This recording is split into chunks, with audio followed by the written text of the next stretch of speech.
তোর কালো পিপুরি পন্দের মতন মুখটা নিয়ে মনে হচ্ছে কি যে আরেকটি গেলে আরেকটা আসবে।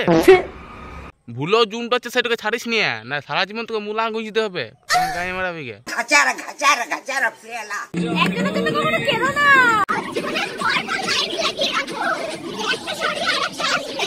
ওইটা কারা করে জানো? ওইটা 12 ভাতারি গেলা করে।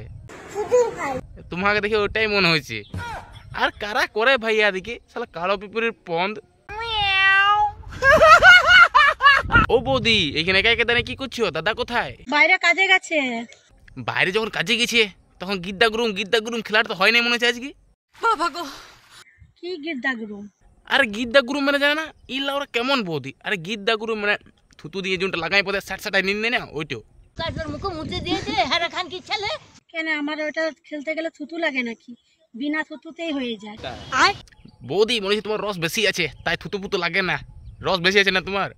যা রস আছে না, যা বাটি লিয়ে রুটি দিয়ে ভিজে চেটে চেটে খাবি। হরে কৃষ্ণ চেটে চেটে খাবো। হ্যালো বন্ধুরা, কেমন আছো সবাই? হ্যাঁ ভালো আছি ভালো আছি। তুমি কেমন আছো? আর আমিও তোমাদের ভালোবাসায় ভীষণ ভালো আছি। তো আজকে আমি খতরনাক লোক লেকেলা তুমি কেমন আছো জিজ্ঞাসা করলাম, তোমাকে খুলে দেখাইতে বলি নাই। যত সালা ব্লগার আছে ওকে খুলে খালি দেখাবার জন্য আসে, ফেমাস হওয়ার জন্য। তাহলে তুই হাটলা ওটা রোস্টে করবো না।